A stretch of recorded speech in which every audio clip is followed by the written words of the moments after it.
नमस्कार, म इन्जिनियर महेश थापा। सधैँ चाहिँ आज पनि म विशेष रोचक प्रस्तुति लिएर तपाईहरुको सामु आएको छु। आजको प्रस्तुतिमा मैले सिमेन्ट सम्बन्धी केही जानकारी दिन गइरहेको छु। वास्तवमा हाम्रो जुन कन्स्ट्रक्सनको दौरानमा पीपीसी प्रयोग गर्ने कि ओपीसी प्रयोग गर्ने भन्नेमा हामीमा दुविधा पाइन्छ। त्यसैले पीपीसी या ओपीसीमा कुन प्रयोग गर्ने भन्ने कुरा चाहिँ यसका धेरै आधारहरू चाहिँ छन् यसमा, है। जस्तो हामीले चाहिँ कस्तो किसिमको कन्स्ट्रक्सन हामीले गर्दैछौँ, है, कस्तो किसिमको प्रोजेक्टको स्पेसिफिकेसन्सहरू छन्, वातावरणको अवस्था के छ, हैन, यस्ता विविध कुराहरूले चाहिँ ध्यानमा राखेर हामीले सिमेन्टको प्रयोग गर्नुपर्ने हुन्छ। र ओपीसी र पीपीसी सिमेन्टको कुरा गर्दाखेरि यी दुवै सिमेन्टका आफ्नै किसिमका फाइदा र आफ्नै किसिमका प्रयोग प्रणालीहरू छन्। त्यसैले आउनुस् आजको प्रस्तुति सुरु गरौँ। पहिलोमा छ कम्पोजिसन्स। प्राय ओपीसी सिमेन्ट चाहिँ हाम्रो क्लिङ्कर र जिप्समलाई चाहिँ हामीले ब्लेन्डिङ गरेर निर्माण गर्दछौँ र यो ओपीसी सिमेन्टमा केही मात्रामा एडिटिभ्सहरूको चाहिँ प्रयोग गरेको हुन्छ र एडिटिभ्स भन्नाले चाहिँ नि ओपीसी सिमेन्टलाई फास्ट सेटिङ गर्नको लागि केही क्वान्टिटीहरू हामीले दिन्छौँ, त्यसलाई हामीले एडिटिभ्स भन्छौँ। र अहिले विश्वमा कन्स्ट्रक्सनको दौरानमा सबभन्दा बढी पपुलर भनौँ या सबभन्दा बढी युजमा चाहिँ ओपीसी सिमेन्टलाई नै प्रयोग गरेको देखिन्छ। यस्तै पीपीसीको कुरा गर्दाखेरि ओपीसीलाई ब्लेन्डिङ गरेर भन्नाले ओपीसीलाई चाहिँ मिक्सिङ गरेर यसमा चाहिँ पोजोलानिक मेटेरियलहरू चाहिँ थप गर्ने गरिन्छ। पोजोलानिक मेटेरियल्सहरूमा भन्नाले चाहिँ हामीले फ्लाइ एसहरू हुन्छ, भोल्क्यानिक एस भयो, सिलिका फिल्म्सहरू चाहिँ हामीले यसमा राख्ने गर्दछौँ र यी पोजोलानिक मेटेरियलहरू प्राय चाहिँ वेटको आधारमा हेर्दाखेरि 15 देखि 35% चाहिँ हामीले यसमा मिक्स गर्ने गर्दछौँ र पीपीसीमा हामीले दिने जुन एडिटिभ्सहरू छ यही कारणले चाहिँ नि यो सिमेन्ट चाहिँ नि ओपीसीको तुलनामा बढी ड्युरेबल देखिन्छ। यस्तै दोस्रो चाहिँ स्ट्रेन्थ। ओपीसी सिमेन्ट चाहिँ नि हाई अर्ली स्ट्रेन्थ भन्छौँ। भन्नाले यदि हामीलाई चाहिँ नि तुरुन्त सेट गर्नु छ, तुरुन्त कुनै पनि स्ट्रक्चरको चाहिँ नि स्ट्रेन्थहरू गेन गर्नु छ भनेपछि हामीले चाहिँ नि त्यो प्रोजेक्टहरूमा चाहिँ ओपीसी सिमेन्टको प्रयोग गर्ने गर्दछौँ। र पीपीसी सिमेन्टको कुरामा चाहिँ नि पीपीसी चाहिँ slow rate of strength development भन्छ। भन्नाले चाहिँ यसको चाहिँ नि जुन यसले स्ट्रेन्थ दिन्छ यसले बिस्तारै स्ट्रेन्थ दिन्छ, हैन, र यसको चाहिँ अल्टिमेट स्ट्रेन्थ भनेको ओपीसीको कम्पेयरमा पनि यो हायर साइडमा जान्छ र लङ टर्म स्ट्रेन्थ र ड्युरेबलको कुरामा चाहिँ ओपीसी भन्दा पीपीसी अझ विशेष महत्त्व राख्दछ। यस्तै तेस्रोमा छ वर्कएबिलिटी। वर्कएबिलिटी चाहिँ नि ओपीसीको राम्रै पाइन्छ, है। वर्कएबिलिटी भन्नाले चाहिँ हामीले जुन कङ्क्रिटलाई मिक्सिङको क्रममा जुन ह्यान्डलिङ गर्छौँ, है, एक ठाउँबाट अर्को ठाउँमा कङ्क्रिट लान्छौँ, लगिसकेपछि फेरि मिक्सिङ गर्छौँ, लेबलिङ गर्छौँ भनेपछि यी विविध कामहरू गर्नलाई जुन सजिलो बनाउने काम भनेको चाहिँ बनाउने जुन प्रक्रिया चाहिँ यसलाई हामीले चाहिँ वर्केबल या वर्कएबिलिटी भन्छौँ।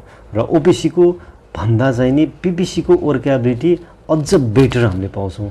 किन भन्दाखेरि यसमा चाहिँ एउटा कोहेसिभ नेचर हुन्छ यसको र यसले चाहिँ नि जुन वाटर डिमान्डलाई पनि यसले कम गरिदिन्छ र लार्ज स्केलका जति पनि कन्स्ट्रक्सन प्रोजेक्टहरू छन् त्यसमा चाहिँ नि हामीले चाहिँ नि पीपीसीलाई युज गर्छौँ। किन भन्दाखेरि यसको वर्कएबिलिटी हाई हुन्छ र काम गर्न पनि धेरै सजिलो हुन्छ। यस्तै चौथोमा छ हिट अफ हाइड्रेसन। अब हिट अफ हाइड्रेसनको कुरा गर्दाखेरि जुन ओपीसीको चाहिँ हिट अफ हाइड्रेसन धेरै नै हाई हुन्छ। भन्नाले पानीसँग रियाक्सन भइसकेपछि यसले चाहिँ हिट धेरै नै इभल्भ गरिदिन्छ। त्यसले गर्दाखेरि यसको फाइदा भनेको चाहिँ जहाँ चाहिँ टेम्परेचर डाउन छ, कोल्ड वेदर इन्भाइरोमेन्ट भएको एरियाहरू त्यहाँ चाहिँ हामीले चाहिँ ओपीसी दिनुपर्ने हुन्छ र पीपीसीको चाहिँ हिट अफ हाइड्रेसन धेरै नै स्लो छ, है। त्यसले गर्दाखेरि चाहिँ नि हट वेदर भएको एरियामा जहाँ चाहिँ हामीले चाहिँ टेम्परेचर कन्ट्रोल भनेको धेरै नै महत्त्वपूर्ण रहन्छ त्यो ठाउँहरूमा चाहिँ त्यस्तो लोकेसनहरूमा चाहिँ हामीले पीपीसीको प्रयोग गर्नुपर्ने हुन्छ। यस्तै पाँचौँमा छ ड्युरेबिलिटी र रेजिस्टेन्सको कुराहरू।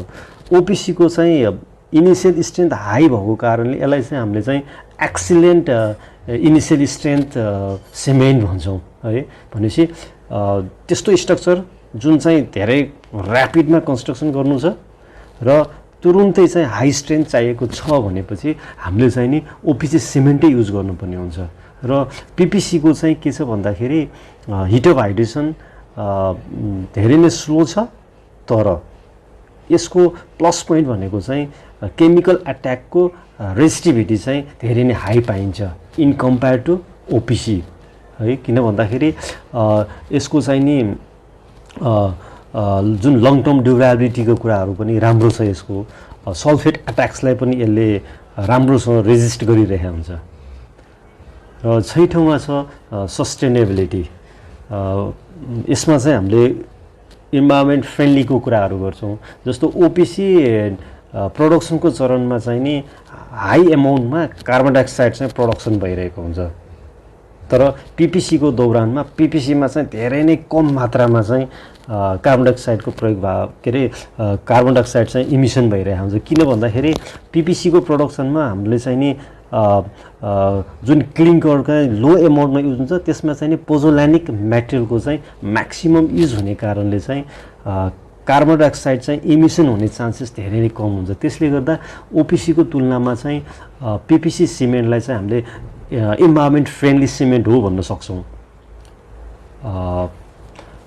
त्यसैले अब हामीले चाहिँ नि के गर्नु पर्यो भन्दाखेरि चाहिँ नि हामी निर्माण गर्दैछौँ हामीलाई दुविधा छ ओपिसीमा जाने या पिपिसीमा जाने त्यो कारणले चाहिँ नि तपाईको डिजाइन गरिरहेका कन्सल्टेन्ट इन्जिनियर्सहरू जो आफैमा अनुभवी पनि हुनुहुन्छ है त्यसपछि प्रोफेसनली कन्स्ट्रक्सनमा लागेका कन्ट्र्याक्टरहरू है उहाँहरूबाट पनि तपाईले चाहिँ नि जानकारी लिनुपर्ने हुन्छ कि म पिपिसीमा जाने या ओपिसीमा जाने र मैले अहिले जुन 1 देखि 6 सम्म जुन विविध पोइन्टहरुमा चाहिँ मैले केही कुराहरू चाहिँ विस्तृत जानकारीहरू दिएँ त्यो कारणले चाहिँ तपाईहरु पनि अब धेरै नै मात्रामा चाहिँ जागरुक भइसक्नु भएको छ आशा छ आजको भिडियो पक्कै पनि लाभदायक रह्यो